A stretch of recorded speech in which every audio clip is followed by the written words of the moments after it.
Welcome to the Virginia Hospital and Healthcare Association's Patients Come First podcast series, which can be heard on VHHA.com, Apple Podcast, Spotify, and wherever else you get your podcasts. We're a member of the Public Health Podcast Network, the Virginia Audio Collective, the World Podcast Network, and the Family Podcast Network. We're also on the radio each Saturday at noon and Sundays at 10 a.m. on 100.5 FM, 92.7 FM, 107.7 FM, and 820 a.m. across Central Virginia, and 1650 a.m. in Hampton Roads.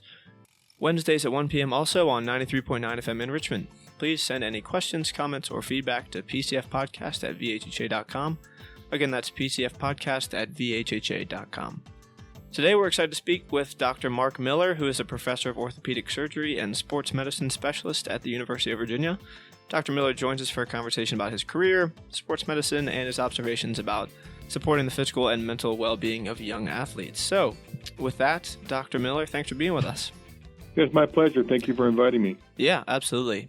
Before we tackle the sports medicine topic, I want to dive a little bit into your background, which includes some service in the U.S. Air Force. You retired as a colonel, I believe. So, and in the service, you also worked as a civil engineer before you attended medical school.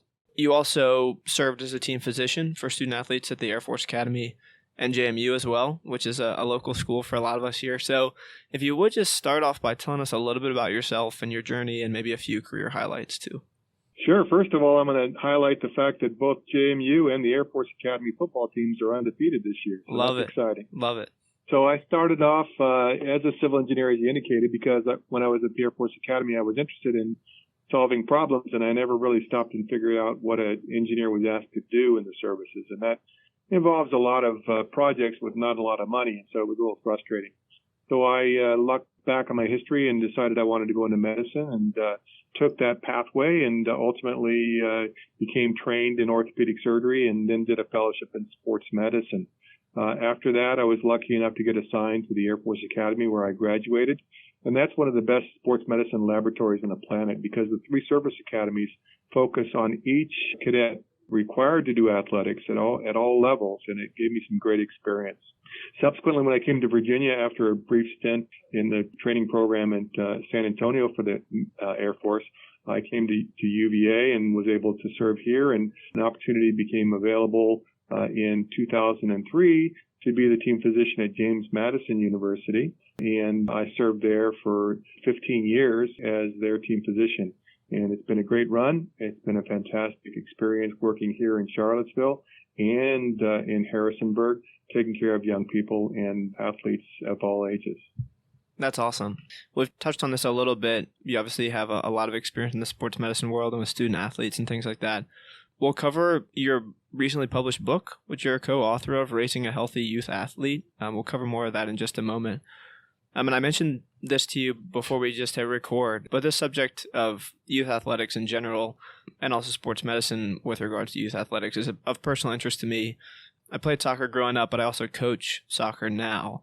And so there's a lot of conversation surrounding that, and it's a big sort of topic of discussion for a lot of the teams that I'm involved with. So I'm curious to know what sort of drew you into sports medicine and specifically sort of aiding the support and growth of healthy young athletes. I know you talked about your experience with JMU and Air Force and all that sort of stuff, but I wonder what sort of drew you to that area. Yeah, so I think it was always in the back of my mind, because when I was a cadet at the Air Force Academy, I had a knee injury that required surgery. And I had a good experience with my care and with the doctors that took care of me. And so it came to the front of my mind after I decided to move on from engineering into this career field. And so I always knew I wanted to be a sports medicine surgeon. And I went to medical school with that in the forefront of my mind, and I never wavered. And I've enjoyed the heck out of it, taking care of young athletes, and for that matter, some older athletes like myself. Yeah, that's awesome.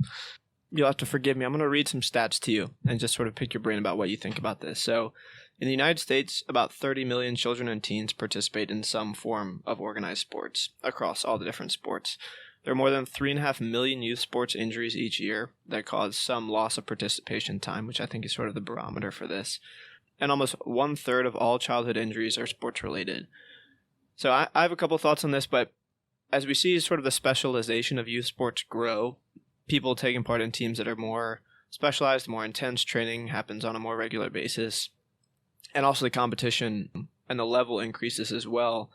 I wonder if you have any thoughts on that as it relates to the increase in youth sports injuries, whether you think that's a factor in that. And I wonder if you could touch on that and maybe some other trends as it relates to the broader goal of keeping young athletes healthy.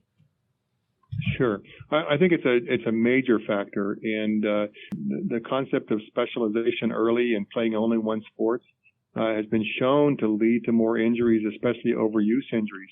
So I think you hit on a very important concept, and that is we need to allow kids to play a variety of sports, let kids be kids, and also not make them specialize early and get these overuse injuries. And for that matter, enjoy the sport more and avoid burnout. Yeah, burnout's something we'll touch on in a second, too. I wonder, as someone who has served students at a high level, I mean, both Air Force and JMU, I believe, are Division I programs, so you've worked with a lot of elite-level athletes. There's always sort of that give and take, that tension between not wanting to specialize and lead to burnout for kids who are really young and don't want to spend too much time working on the same sports. But also, as the level of play grows and improves for sports across the board in the United States and the world, for that matter, I wonder if you could talk about that sort of tension between players wanting to specialize and get as good as they possibly can to give themselves the best chance of success, and also that concern of early specialization leading to more injuries and that sort of thing. I wonder if you have thoughts on that. I think first it's important to realize for both athletes and parents that a very, very small percentage of these kids actually ever get to the college or even especially the professional level. And so to put all your eggs in one basket thinking that a kid's going to make it to the professional level because they happen to be good on their team is a mistake. And so it also causes more injuries. And it's been shown that if people play other sports, then they're actually better at the sport that they do play. And this early specialization can actually lead to failure. And so that's why we encourage kids to play a variety of sports and also encourage the parents to recognize their kid may not get a scholarship or may not be a professional athlete. Yeah, that's good feedback. So I want to touch a little bit on sort of the mental side of things. Obviously, there are a ton of benefits for participating in youth sports, lessons about discipline, focus, persistence, teamwork, all that sort of stuff. At the same time, as we've talked about sort of the growing level of competition, there can also be external or even self-imposed pressure to perform that can sometimes take a mental toll on kids. It also can intensify as athletes sort of progress through the levels and get older and older. I want to focus on something that we've seen in recent years, too. There's been sort of a growing trend of professional athletes shining a spotlight on their own mental health. I think we've seen a couple really high-profile athletes talk about that in recent years. So when it comes to sort of mental resilience, what are some best practices or concepts you've found effective when you're working with student athletes over the years? Yeah, I think this has become a problem even more of recent times. And so it's simply a matter of making sure that the athletes are enjoying their sport, making sure they don't feel too much competition. It's not always all about winning, and to have focus groups and professionals involved. If somebody's struggling and you can note that, then getting professionals involved early can be very helpful. Yeah, that's always good advice. Well, I want to shift gears a little bit. We talked about your book briefly. It's called Raising a Healthy Youth Athlete.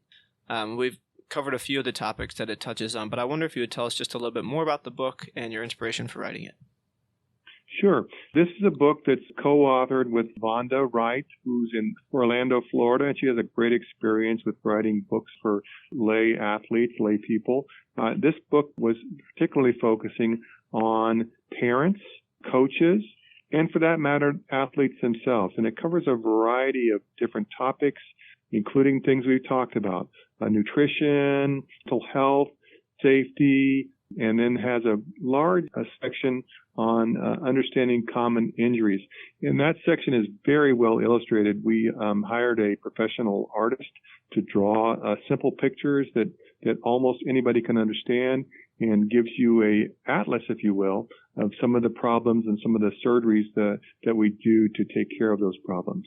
And so I think it's a very well crafted book, answers parents, coaches, and athletes' problems. An introduction by the world famous Jimmy Andrews, who's had a role and interest in this for many, many years, and has great pictures. That's awesome. I think I think my parents and maybe myself could have used that about 15 years ago. That's good. I'm glad you're putting that out there. And so for people who are listening to this who might want to read it, where can they find it? In stores, online, or social media channels? Where should folks look for this? Yeah, so Raising a Healthy Athlete by Vonda Wright and myself, Mark Miller, is available through Healthy Learning, which is a publishing company based in Monterey, California. But of course, it's also available on Amazon. And so go to Amazon and look for Raising a Healthy Youth Athlete. Awesome. Well, we definitely encourage everyone who's both in the sports world, the youth sports world, and not. I'm sure everyone can learn a little something from that. So thank you so much for sharing that. Before we let you go, Dr. Miller, it's a tradition on this podcast, and our return listeners will know this, to ask our guests a pair of sort of fun questions just to close things out and to give folks a sense of who you are beyond the work that you do. So if you'll allow it, we have a list of 10 mystery questions. So if you wouldn't mind choosing two numbers between 1 and 10, and I'll ask you those corresponding questions. Okay, let's go with 3 and 9. Alrighty, number 3 first. This is a doozy, as they all are, to be fair, but number 3 is tricky. What is the best piece of advice you have ever received, and why does it stick with you?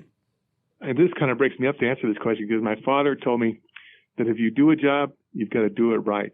And so I think about that all the time when I'm starting a new task. Even if it's just helping around the house and my wife asks me to sweep the front porch, I will go out of my way to do it right. That is timeless advice. Thank you for sharing that. I like that. And then number 9, also sort of a broad one. If you were miraculously granted one wish, what would you wish for? You could take this in any direction you like. Yeah, I think I'd wish for a better understanding of other people's perspective. And so I think it's important for all of us to put ourselves in another person's shoes. This applies everywhere from the current crisis in Israel to day-to-day interaction with people. And so always put yourself in other people's shoes and try to get an understanding of their perspective. Yeah, definitely. Definitely words to live by. Well, Dr. Miller, that is going to bring us to the close of another episode of the Virginia Hospital and Healthcare Association's Patients Come First podcast. If you liked what you heard, please make sure to leave us a 5-star review on Apple Podcast and subscribe so you know when new episodes are released. We want to once again thank our guest, Dr. Mark Miller, for joining us. So, Dr. Miller, thanks so much. It's been a real pleasure. It's been my pleasure. Thanks so much. It's really insightful to do this, and I very much appreciate that work. I wish our listeners a very healthy approach to being an athlete. Awesome. Thank you so much. Thank you.